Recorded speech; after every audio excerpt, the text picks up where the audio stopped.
Right, welcome everybody. Thanks for joining me again. This is going to be an hour or so. I always say an hour, I always overrun. And the story of one of the, it's a much overused word, icon, an iconic, but I think we can probably agree that the current St. Paul's cathedrals, Christopher Wren's early 18th century St. Paul's Cathedral, is an absolute icon of London, recognized all over the world, a place that is possessed of great beauty, the only domed cathedral in England, the first cathedral built from the vision of one man. Previously, cathedrals had always been built over centuries, or certainly decades. St. Paul's built in 30 odd years, and very much with Christopher Wren's work, vision behind it, and recognized by people who know a lot more about architecture than I do as one of the greatest architectural masterpieces that there is in the world. When it was first built in, let's get back to work. Bum, bum, bum. There we go. A poet, a lawyer poet, described it thus: without, within, below, above, the eye is filled with unrestrained delight. So inside, outside, to the very top, to the very bottom, it is a glorious building. Although some people at the time weren't perhaps as complimentary, they thought it smacked a little bit too much of Catholicism. We're at a time of great religious turmoil, and we'll touch on a little bit of that later when we get into the planning of Wren's building. But Wren's building, the fifth probably on this site, maybe the fourth, maybe the sixth, but certainly the fourth, probably the fifth building on this site. St. Paul's Cathedral as an institution goes back 1,000 years earlier than Wren, and we'll be looking at the start of that shortly. But let's just sort of feast our eyes on the inside. This is viewing down the nave, the high altar at this end, post-war high altar, and I'll touch on that later on. A view of just over 500 feet, so about 160 meters from the west door all the way through to the stained glass in what's called the American Memorial Chapel at the far end. The nave, about 120 feet wide, so that's 37 meters, and across the transepts, the cross-shaped bits, just on either side of the dome here, there are about 250 feet, so that's 75 meters. And it's 365 feet high. It seems invidious to translate that into meters. Wren was a mathematician before he was an architect. The 365 was significant for him. So 1 foot for every day of the year. So 365 feet to the top of that cross. This is the underside of that dome. The way that the angle of the image has got, it looks rather flat, but you've got the great piers coming down here that support it. The mosaics from the 1860s, all the way around, a firm called Salviati, gold background. We'll look at the mosaics later on, and the later ones from the 1890s by William Blake Richmond. And the underneath of the dome, originally painted by James Thornhill, who did the painted hall in Greenwich. He did the ceiling in the entrance hall to Blenheim Palace.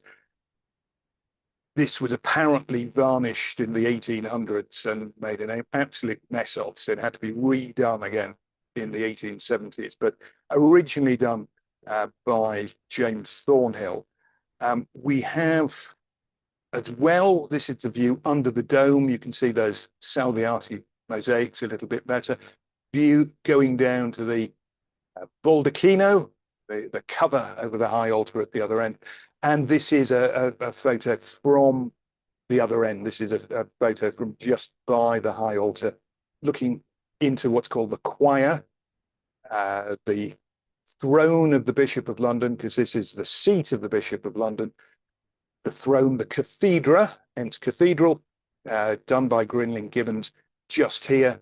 You can see the half of the organ over this side, the one on the other side, and stretching all the way down there to the great west doors. There's 30-foot high doors at the other end.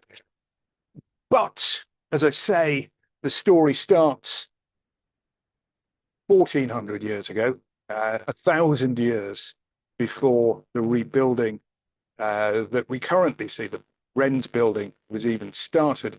And we go back to the time of Pope Gregory the Great, who decided that England needed re-Christianizing, and he took a prior of an abbey in Rome, someone called Augustine, recruited a bunch of monks to go over and re-Christianize the English. So there had been bishops of London, there had been bishops in Britain towards the end of the Roman occupation of Britain, so about 300 onwards. We know that 3 bishops turned up to a conference at Arles in 317 who came from Britain, one of whom, perhaps 2 of whom, were from London. Gregory is keen to spread the Christian faith, the gospel again. Europe is being steadily Christianized. England is this sort of pagan, or the islands of Britain are these sort of pagan outposts. There are still Christians in the Celtic fringes, but within the main body of anglo-saxon England, no Christianity. So 597, Augustine pitches up. He goes to Kent. One, because that's the closest part to Europe, so it's very easy to go to. And the other is that the king there, Ethelbert, we're at the time of the Heptarchy, I believe, when there are 7 kingdoms. So the kingdom of Kent, based, the capital is Canterbury. Ethelbert, this is Ethelbert, a powerful warlord, controls or has overlordship over the East Saxons, so he's a good person to convert. He seems to be feeling as if, or there are signs that he is sympathetic to Christianity. He is also married to the wonderfully named Queen Bertha, a Frankish princess, and she is Christian. She had brought a bishop over with her as her personal chaplain when she'd got married. And the combination of this, the combination of the influence of the European Christians, the influence of Bertha, means that Ethelbert is converted. Kent becomes a Christian kingdom. There is an abbey founded, dedicated to Peter and Paul in 598. When Augustine dies, that becomes named St. Augustine's Abbey, and you still see the ruins of that if you visit Canterbury. Bertha had her own little private chapel, and the oldest church in England dates from the early 600s, is St. Martin's Church in Canterbury. If you ever go there, go and visit the church. It's absolutely wonderful. Been extended over the centuries, but there is a little core of it, a small room. It's about the size of the room I'm in now, that dates back to about 600, and that was the Bertha's private chapel. There is also a cathedral that is built there at Canterbury. Augustine becomes the first Archbishop of Canterbury. Later on, another cathedral is built in 604, and also in 604, the nephew of Ethelbert, who is someone called Siebert, lots of Berts, Siebert, Ethelbert, Bertha. He is the king of the East Saxons, Essex. London is part of the domain of the East Saxons. Siebert is converted, and a cathedral, and I'm using heavy quotes for this, is believed to have been constructed in 604 by Augustine and the monks that are there on the Gregorian conversion of England. We don't know exactly where. Its legend suggests that it is on the site of the present St. Paul's Cathedral, but we don't know. We don't know what it looked like. We don't know how big it was. We're in the old Roman city, and at this point, the citizens of London, what it was, are living closer to modern-day Covent Garden. This is the anglo-saxon trading area of London, Vic. They haven't occupied the stone buildings in the old Roman Londinium, but that's where the cathedral is built. That's where it's initiated, probably because Gregory is looking at the Roman Empire. He is looking at the diocese of the Roman Church, and there were earlier churches within Roman Londinium. So it is choosing that as a location, ties it back to the history of the church, ties it back 300 more years to the Romans. The first bishop of London, there is a lot of politics going on here. Originally, Gregory had the idea that London would be the archbishopric, that would be the major site of the church, but Ethelbert is the king in power. Augustine is the face of this conversion. They don't want to let go of Canterbury as a centre, hence Canterbury being still the head of the Church of England. That's where the mother church, the Canterbury Cathedral, the home still of the Archbishop of Canterbury, is the head of the Anglican Communion. But the gentleman on the left, called Mellitus, he's another priest, another monk who's come from Rome with Augustine. He's made the first bishop of London in about 604. Then it gets a little bit tricky for the Christians, because in 617, Ethelbert dies, as does Siebert, his nephew. The successors to both Ethelbert and Siebert aren't Christian, they're pagan. Now, the king of Kent is reconverted, or Kent is reconverted back to Christianity a few years later. But in London, it is pagan, and Mellitus is chased out, driven out of the city. There is a gap of maybe 20 odd years before another archbishop is appointed. There are a couple of bishops of London appointed in the 640s and 650s, but it takes until 675 before we have an unbroken Christian tradition based around St. Paul's Cathedral, and that's down to this gentleman on the right, who is Erkenwald, later to be known as Saint Erkenwald, and was buried in St. Paul's Cathedral, a huge, ornate shrine to him there, a place of pilgrimage.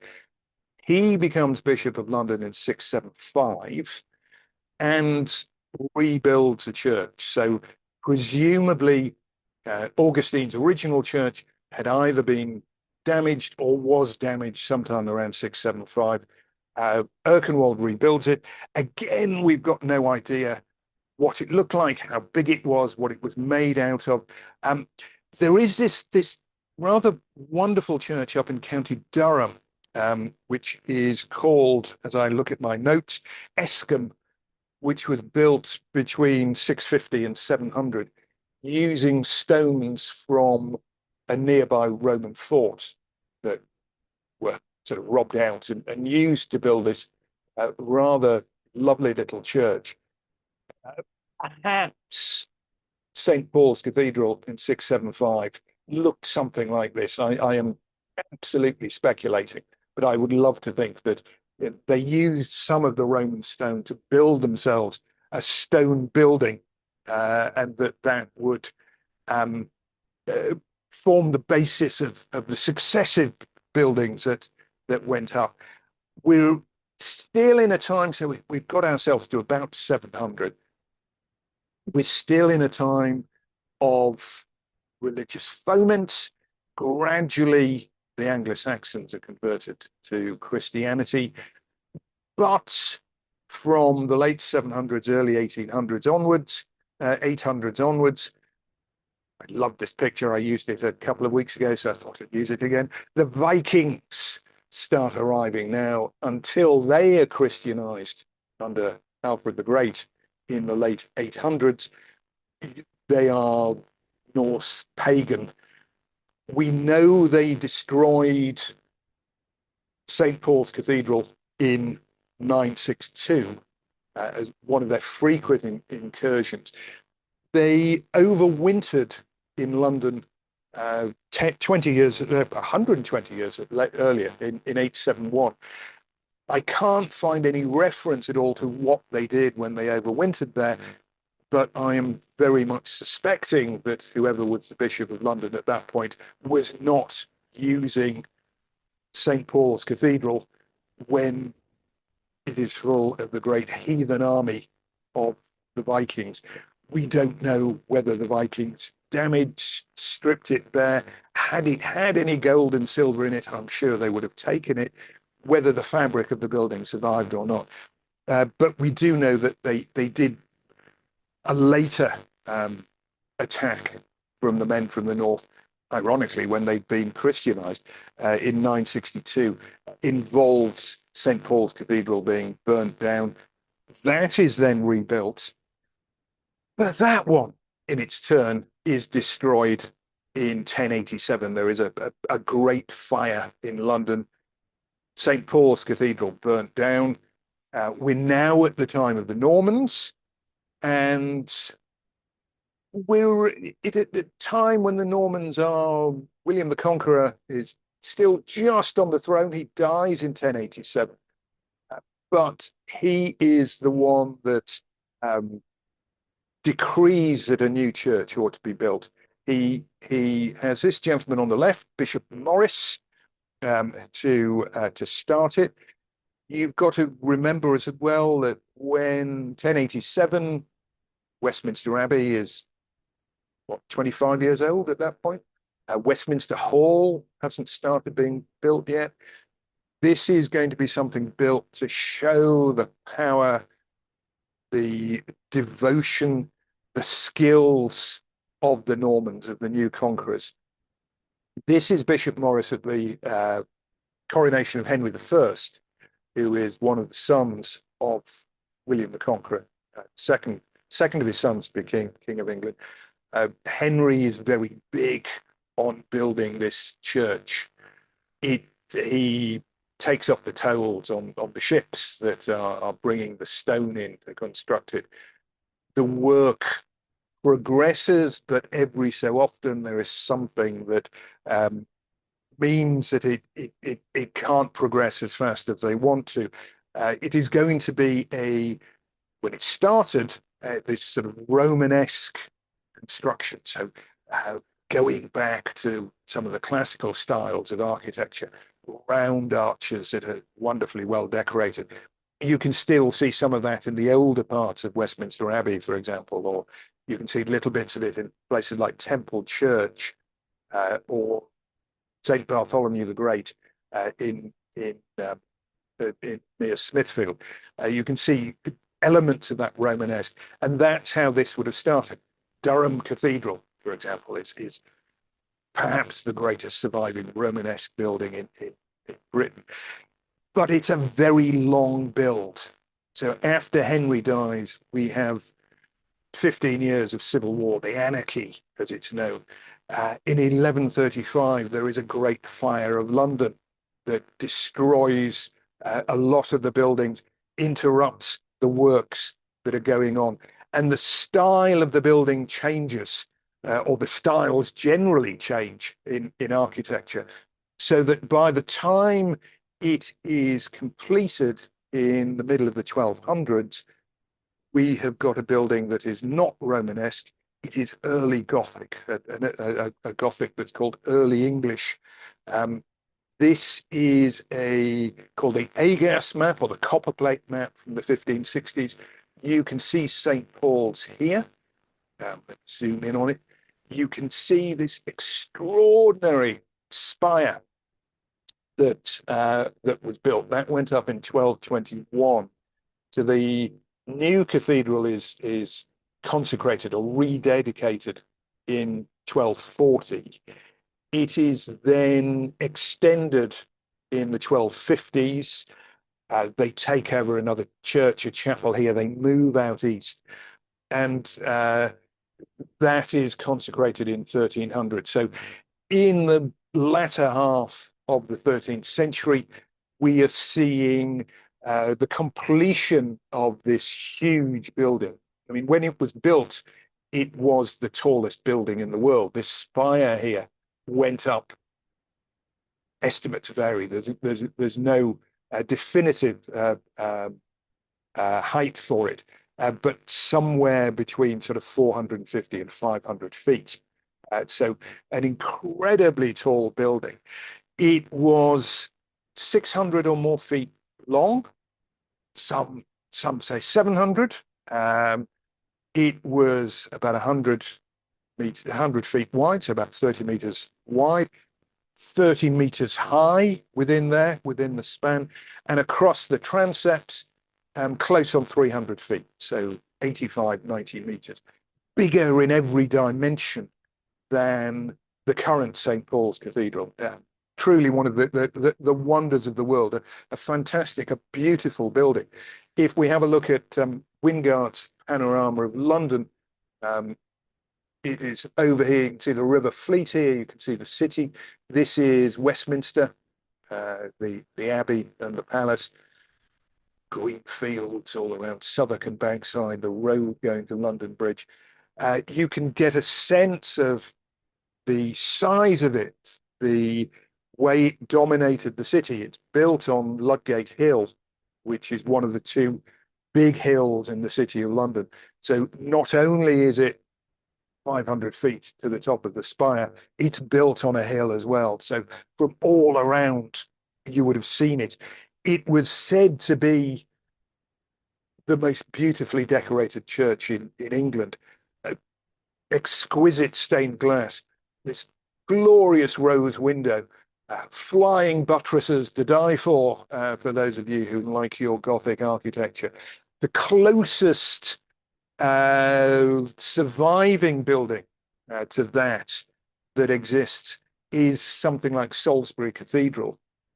And Salisbury Cathedral is beautiful, and this wonderful spire stretching up to heaven. But this is smaller than Old St. Paul's, as we call it. It's a good stand-in for it, but St. Paul's was 100 or more feet, so more than 30 meters longer, and the spire was 60 to 80 meters taller, so 20, 25 meters taller than the spire here in Salisbury. Here's an artist's impression from the 1890s of what it would have looked like.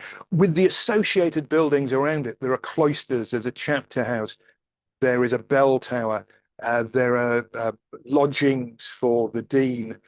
It is a big complex, a glorious looking building that is the pride of the city, if not of the nation. It is the mother church of the city of London. You would have seen it anywhere in the city. You would have seen the St. Paul's Cathedral spire sticking up. On the inside, this is a view, there's the rose window, so going down. It becomes known as St. Paul's Walk, this nave that is 500 feet or more long. Decorated, stained glass. There would have been paintings, there would have been side chapels, there would have been shrines. You have to get out of your mind, though, that it is not like walking into a cathedral today. This was as much a sort of social and trading place as it was a place of worship.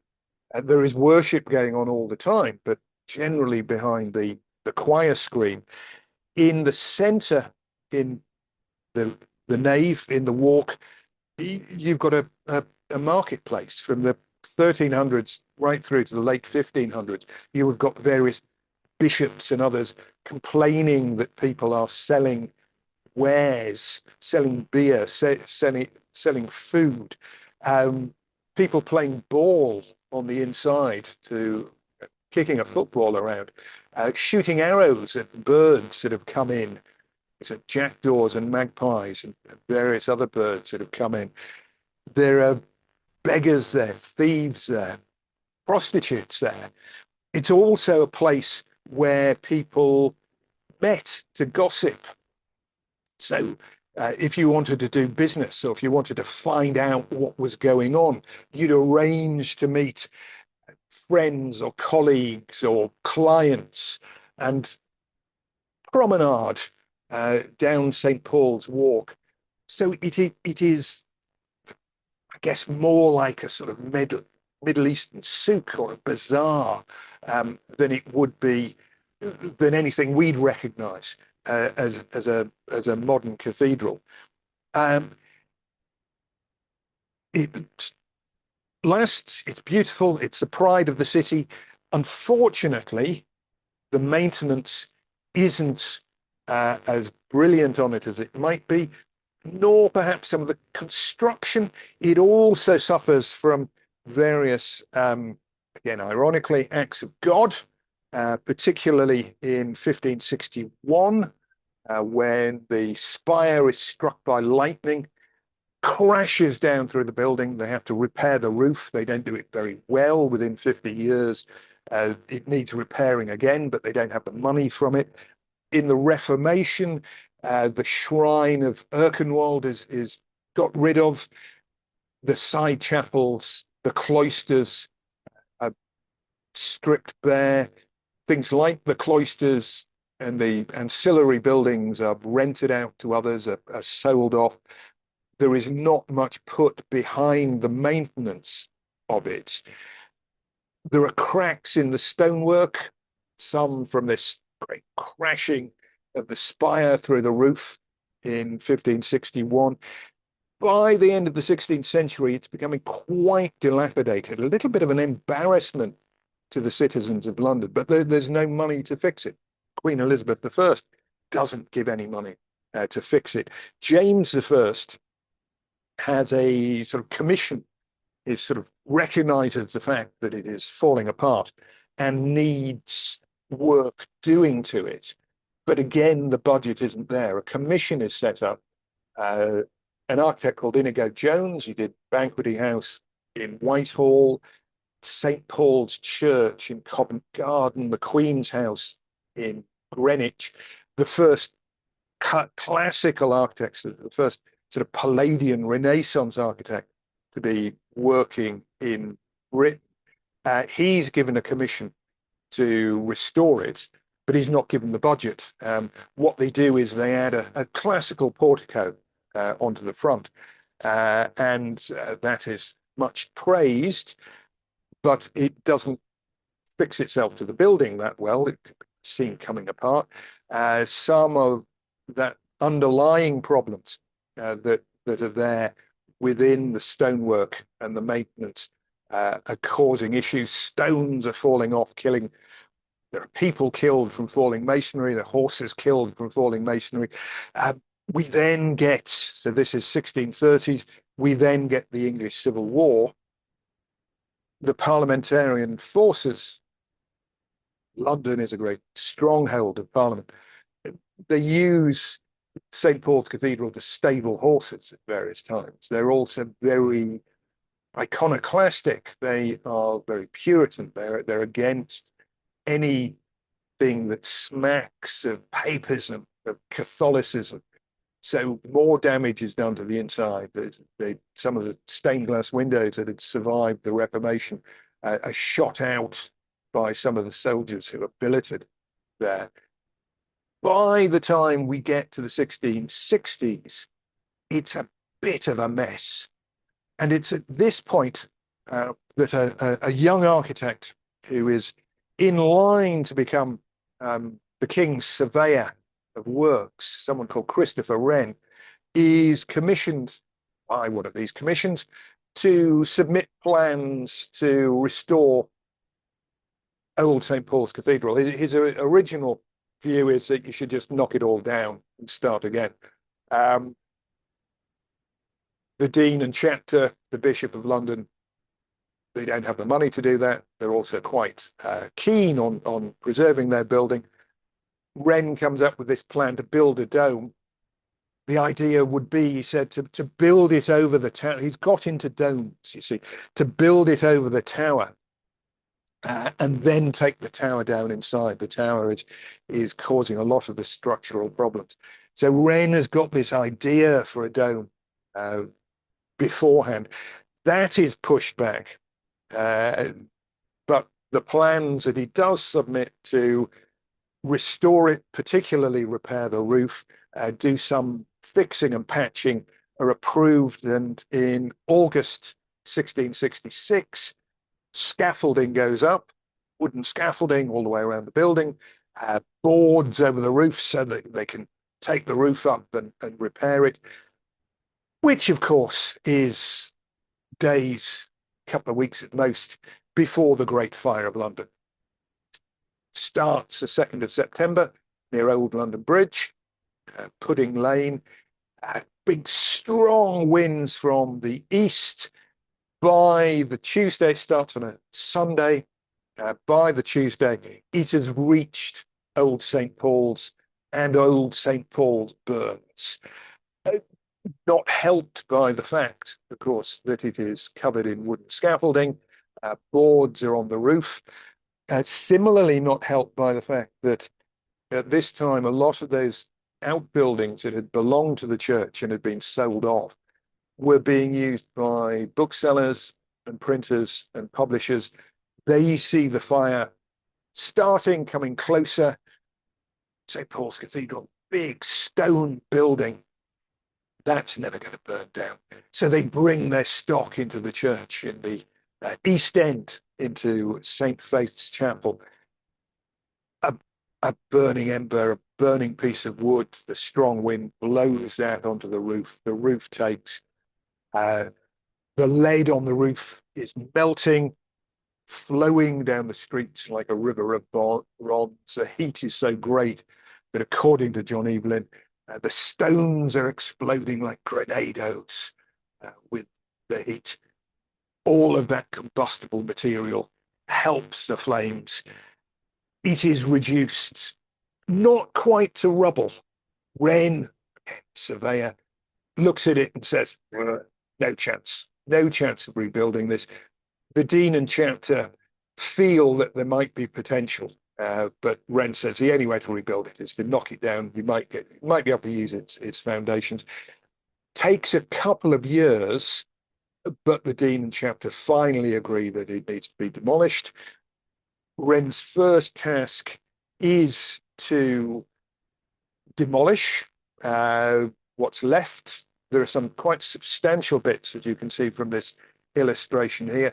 They tried blowing some up with gunpowder. That has obvious effects in the fact that it's incredibly dangerous. People are killed by it. In the end, they're using these sort of massive battering rams to sort of flatten it and level the ground. While this is going on, Wren is starting on plans to rebuild the building. So we'll just have a quick look. This is probably a photo. The image that you know of Wren. This is him in his later life. He lives to 91, so I think this was done when he was in his 50s. When he starts work on St. Paul's Cathedral, he's a much fresher faced looking man. He is in his early 30s. He was originally a mathematician. So he had the chair at Oxford University in mathematics. He's part of this scientific group sort of based in Oxford of humanist scholars looking into how the world works. But he comes to architecture through maths and through connections. He's very well connected. His uncle is the Bishop of Ely, and that he gets him a job to rebuild a library at Pembroke College in Cambridge. That's his first bit of work.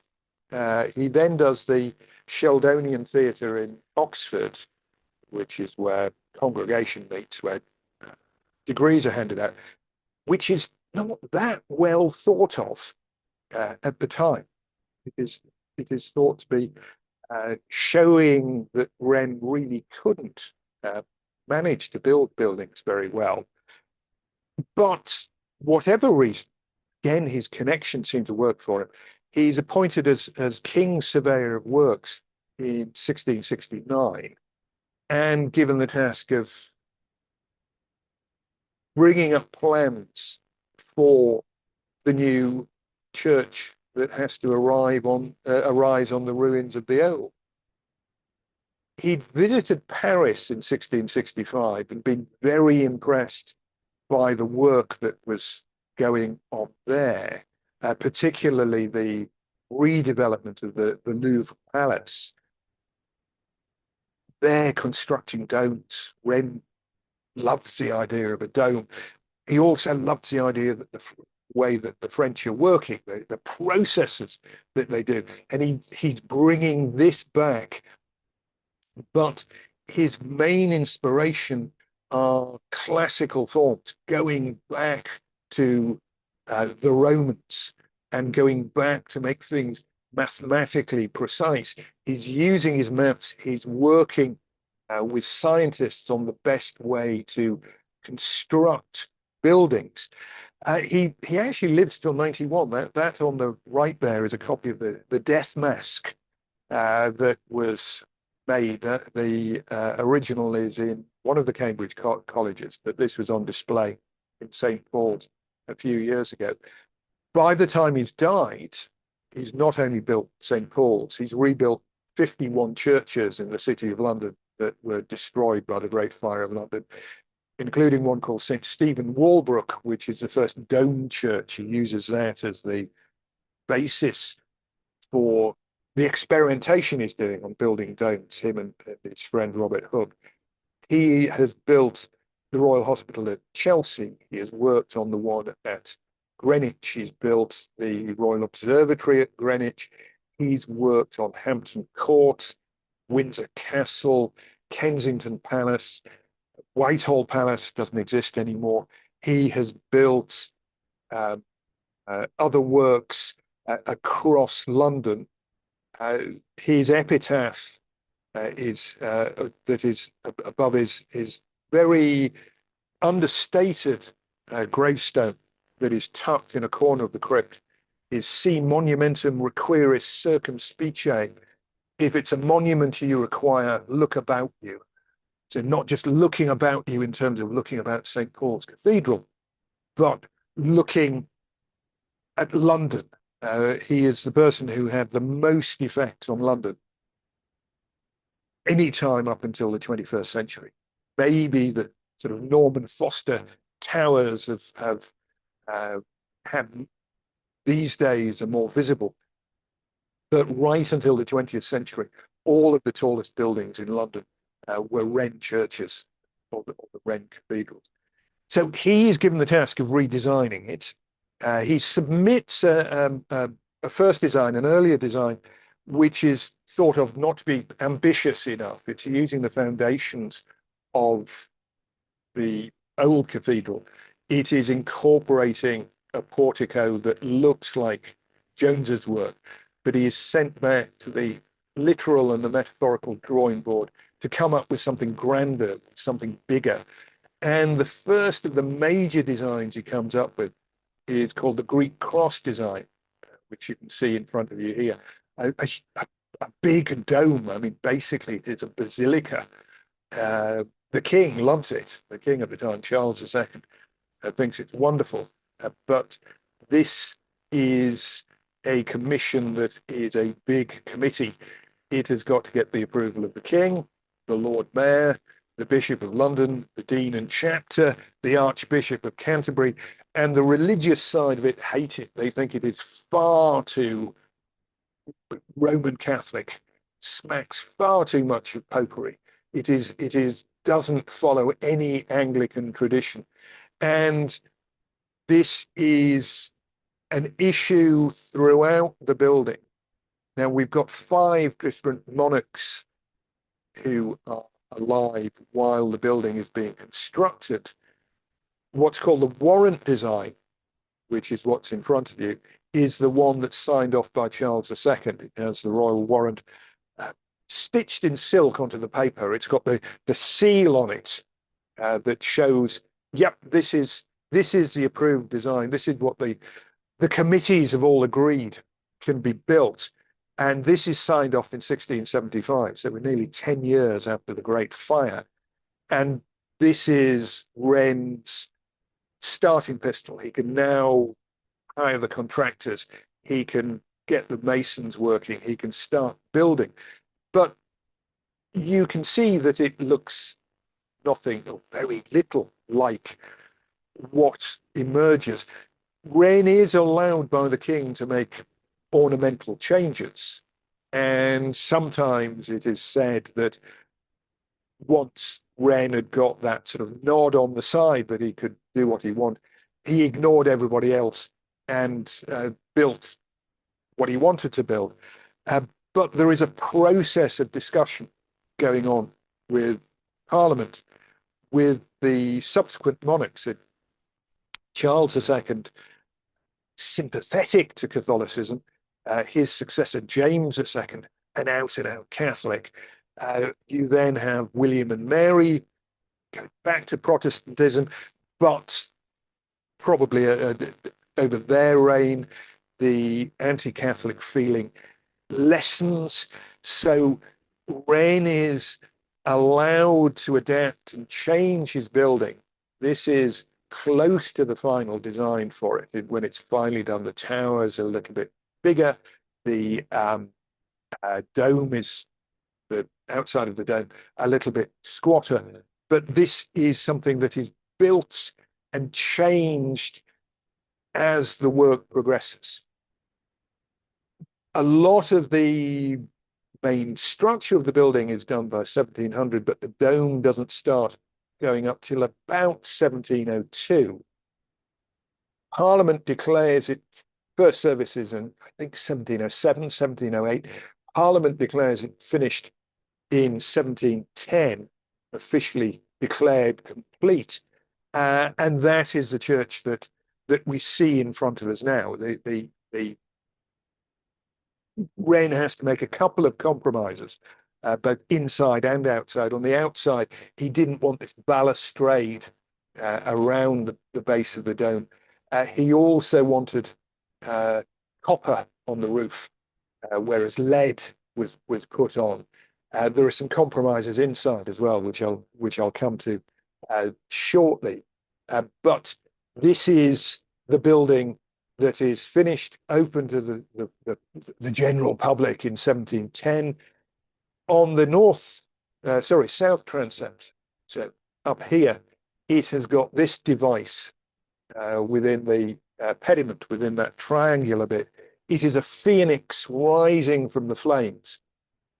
The story is that when Wren was measuring out the plan, the church on the cleared ground, he asked one of his workmen to go and get him a bit of stone so that he could mark the exact center of the dome and they could measure out from there. And the workman finds a broken bit of gravestone, and on it is written "Resurgam," I shall rise again. Whether this is true or not, it does sort of tell, I suppose, a greater truth. This was the thinking behind the construction of the church and of the post-Great Fire London, that it was going to arise bigger and stronger and more beautiful than its predecessor. Just like the phoenix, who, when it's dying, is consumed by the flames and rises stronger after the new bird arises stronger than the old. So you will see resurgam around the cathedral. It is thought to be beautiful. Immediately, this is Canaletto from 1742, comes and paints London, and St. Paul's Cathedral features in numerous of his works views of the river, views of the city, looking as glorious then as it does now. Just on the dome, first domed cathedral in England, also unique at the time for domes. It's actually a triple dome, and Wren and Hook and others were working on how this could be built all the way through the construction of the cathedral. And it is, if you can see, three structures. At the top, you've got this thing called the lantern, the great stone top with the cross on top of it, weighing several hundred tons. When you're inside the church and looking up, you see an inner dome made of brick. This is the one that's painted by Thornhill. The one you see from the outside is wood covered in lead. And then the big structural work is a brick cone that is sitting on top of the brick inner dome and within the roof dome. And the weight of the lantern, the weight of the roof goes down that brick cone into these massive great piers that are on the floor of the church, 8 of them, around that cone to stop it sort of popping out. A metalworker called Tijoux, who did these wonderful decorative gates, he did a lot of decorative ironwork for Wren, constructed a great big iron chain that acted like a collar on the base of that cone. And as I say, the work on how this was going to be structurally sound, how they could get as big a dome as possible, was still going on right the way up to the early 1700s as the construction of the rest of the church was going on. A couple of other compromises that Wren had to make. This is a view from the high altar area. This is the choir. Grinling Gibbons. We're at the east end looking west. Wren's original vision was that you could stand at the west door and see the entire length of the church, 500 feet or more, along the length of it. But what happened was a choir screen was installed, again done by Tijoux, and an enormous organ built on top of that. Wren very scathing about this. It was done by someone called Father Schmidt, a German organ builder, and various compromises had to be done by Wren so that it could be installed properly. And Wren called the organ Herr Schmidt's confounded box of whistles. He was not a happy man that had been put in. 200 years later, it is split and moved to the side, and so this is a view from roughly the same position, a photograph looking down the choir. Grinling Gibbons' wonderful choir stalls here. Grinling Gibbons' case for the organ, all the way down to the west door at the far end. So it took a couple of hundred years for Wren's vision to be realized, to be able to see from one end of the church to the other, but eventually it was done. The church, immediately a landmark, like the old one was, like old St. Paul's, important. The church of the City of London, regarded as new, regarded as modern, which of course it was in the 1700s. It is like nothing else that has been built in Britain. It is like very little that has been built in Europe. It's got some French influences, it's got some Italian influences, but it is has as an entirety a style all of its own. This is another Canaletto in which it features. And you can also see here, all of these are Wren spires in the City of London, rising above the buildings. This is the Lord Mayor's show. It's sometime in the 1740s when the Lord Mayor would be rowed down the Thames to present himself to the King. These days, there are floats and carriages that do it, but back then it was on the river. As the mother church of the City of London, it becomes a place for celebrations and commemorations and important services. And I'll just touch on a couple of those now.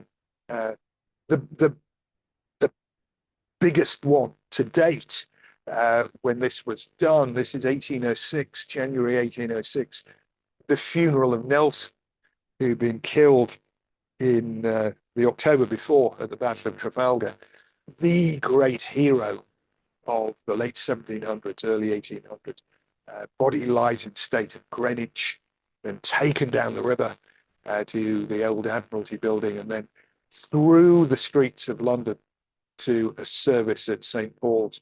The coffin carried on this big car, the coffin made from the mast of a French ship called Lorient that had been captured, I think destroyed at the Battle of Nile some 10 years beforehand. But the biggest event took place 45 years after that, and that is the funeral of the Duke of Wellington, the victor over Napoleon in the Iberian campaign, the victor in the Battle of Waterloo, later the Prime Minister, the grand old Duke, the Iron Duke. And this is one of the biggest events that London ever saw. They reckon there were maybe 1.5 million people on the streets of London watching this procession, which took 4.5 hours to get from the Duke's house, from Apsley House at Hyde Park Corner. The crowds were so great. And the funeral car that bore the coffin, that weighed, I think, about 4 tons. And the poor horses that were carrying it were exhausted by the time they got to the church. They couldn't get up Ludgate Hill, had to be pushed up and pulled up by some of the sailors who were there, which is one of the reasons why on state funerals these days, the gun carriage is pulled through the streets by members of the Royal Navy. So you can owe the fact to exhausted horses being unable to pull up the funeral car of the Duke of Wellington way back in 1852. Another state funeral that took place, Winston Churchill's funeral in January 1965. It is also where the funeral of Margaret Thatcher took place, the funerals of Beatty, Angelico, the First World War admirals. Just back to Wellington's funeral, say about 1.5 million people in the street. The estimates for the number of people actually inside the church vary between 10 and 20,000. The crush must have been unbelievable. When Charles and Diana were married there in 81, 3.5 people went into the church. They wasn't standing room only, it wasn't shoulder to shoulder, but imagine 3 or 4 times that many people within the church to get some idea of the crush that would have gone in there. The crypt underneath as well, by the way, the biggest crypt of any church, I think, in Europe, and that becomes opened up to the public when Nelson is buried there. So many people want to pay their respects that the crypt is open to the public. Mosaics are put on the floor, done by female prisoners from Woking Jail. It is also where the Duke of Wellington's tomb is. And these days around Nelson, you've got commemorations of naval heroes, of admirals. The space in which Wellington's tomb is, that's from Cornish porphyry, weighs about 4 tons. is now a chapel dedicated to the field marshals of the Second World War.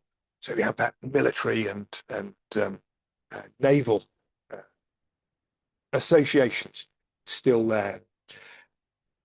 Royal events as well, very big on those. I mentioned the wedding of Charles and Diana, the only royal wedding to take place in St. Paul's Cathedral, certainly the only one in the modern one.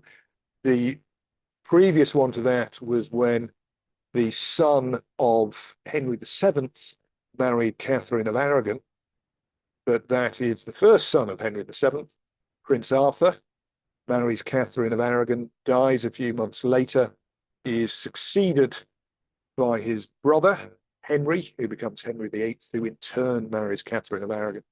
And all sorts of problems come from that. Jubilees take place, or have taken place here. The first one for George III, his Golden Jubilee, I think. Victoria had her Diamond Jubilee here.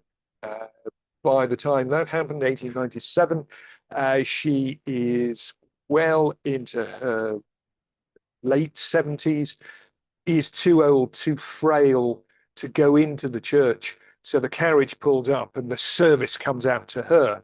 Hence his painting, the Bishop of London, the choristers, the clergy, the guests, all on the stairs of St. Paul's as the service of Thanksgiving takes place. George V as his Silver Jubilee service there, and Elizabeth II, her silver, gold, diamond, and platinum Jubilee ceremonies take place here. It's one of the reasons why we knew that Elizabeth was quite ill was the fact she did not attend her Platinum Jubilee Thanksgiving service. And for Elizabeth, attending a church service was very important. So the fact that she had to skip that meant that there was something awry. So a few post-Wren developments, the most significant of which I think are the mosaics that were added. The ones under the dome added in the 1860s, a firm called Salviati Gold. Salviati's also did the behind the altar at Westminster Abbey, the decorations on the Albert Memorial, lots of churches within London in that sort of neo-Gothic revival of the Victorians. But the churches, the mosaics in the choir, so at the east end of the church, and on the ambulatories on each side of the choir that go down to the chapel at the back, were done by someone called William Blake Richmond between 1891 and 1904. And Richmond is looking at Byzantine, early medieval traditions for his mosaics. They are genuine mosaics, little squares of glass that were inserted. They actually chipped an inch and a half of Wren stonework away so that they could be plastered. And they are a glorious addition to the church. You can see there that Christ in glory at the very far end of the church above the stained glass that is in the American Memorial Chapel at the east end, and a couple of slices from the choir of the Annunciation, Mary and Gabriel there. And they transformed it. Wren had an idea for mosaics when he was building it. He actually wanted mosaics under the dome. But again, that was squashed by the church. One, too expensive, and two, too Catholic. So it took, another, try and do the maths, nearly a good 200 years before these mosaics were added. Little problems in the first half of the 20th century. First of all, the suffragettes tried to blow up the Archbishop's chair in 1913, around the same time that they planted a bomb under the coronation chair in Westminster Abbey, and also planted a bomb near Lloyd George. It was then the to the Chancellor, Home Secretary, his country cottage. It survived that. The bomb didn't go off, the one in Westminster Abbey, but there was more problems in 1924. There'd been a realization that the fabric of the building was suffering and that the cracks had been appearing. And even during the First World War, they were pumping concrete into some of the spaces between the walls to try and strengthen it up. But on Christmas Eve, 1924, a letter was delivered to whom it may concern that it was a dangerous structures notice, that there was the danger that surveyors felt of the dome of the building collapsing. There'd been various bits of sort of subsidence. The dome was actually being knocked out of the circular. There was even thoughts that perhaps even the dome had to come down, and you would have had this sort of topless cathedral, a bit like the old medieval one. But they reinforced the piers, these great big piers that support the weight, the 8 of those that are around it, replaced Tiju's cast wrought iron collar, that chain I mentioned before that had been holding the cone in, replaced that with steel and concrete, and that's how we are today. So it is presumably structurally sound today, as more so perhaps than it has been throughout its life. Almost lost it completely. This is the very famous photo by someone called Herbert Mason. We almost lost it completely during the Blitz. This was taken the night of the 29th, 30th of December, 1940, the great raid on the city of London by the German Air Force, dropping explosives and then fire bombs. Churchill, it is said, had given an instruction that St. Paul should be saved at all costs, and resources were put to try and preserve it. This is the photo that Mason took from Fleet Street. This light is the light of the fires of London burning. The St. Paul's did survive. We have a look at a couple of photos of the area around it. Cannon Street, a view from the dome going down to Tower Bridge, the monument. You can see the destruction. A huge amount of devastation. Buildings either leveled or completely gutted by the flames. St. Paul's, as the photo has it, survives. Doesn't survive the war unscathed. Let's see if that goes through. There is a bomb that goes through near the altar in October 1940. So that's the damage to the altar. There was a hole in the roof near that mosaic of Christ in glory. Just a little bit along from there, the bomb came down and damaged the old Victorian altar. In the north transept, so as you're looking down towards the altar, the bit on the left, a bomb came through the roof and all the way down into the crypt. But the damage was repairable. The fact that the church survived owes a lot to the resources that were put towards its survival, but also to the volunteers of things called the St. Paul's Watch. This was something that had been set up in the bombing raids of the First World War and was reenacted in the Second. Volunteers who, when the sirens went, stuck on steel helmets and were up around the roofs and the other spaces. And on that night that Herbert Mason photo was taken, 29 incendiaries, 29 firebombs actually landed on St. Paul's and were extinguished by the people of the Fire Watch. So without them, the church would have certainly gone up in flames. It's not just the resources that were targeted to survive. It is those immensely brave volunteers who were wandering around the roofs during this huge firestorm that was going on around them.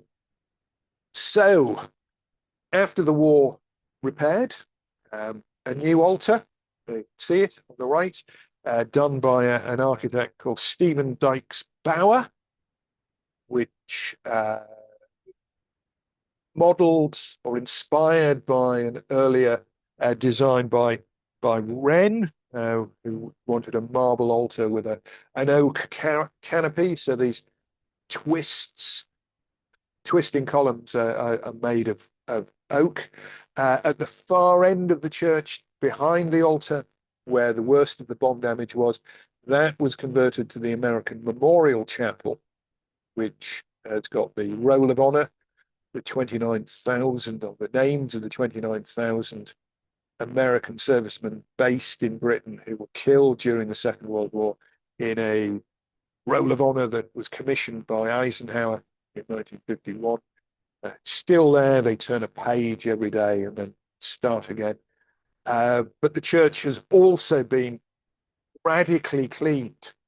2.5, 3 centuries of external pollution and internal pollution, candelabras, people, braziers that used to be lit to try and keep the place warm.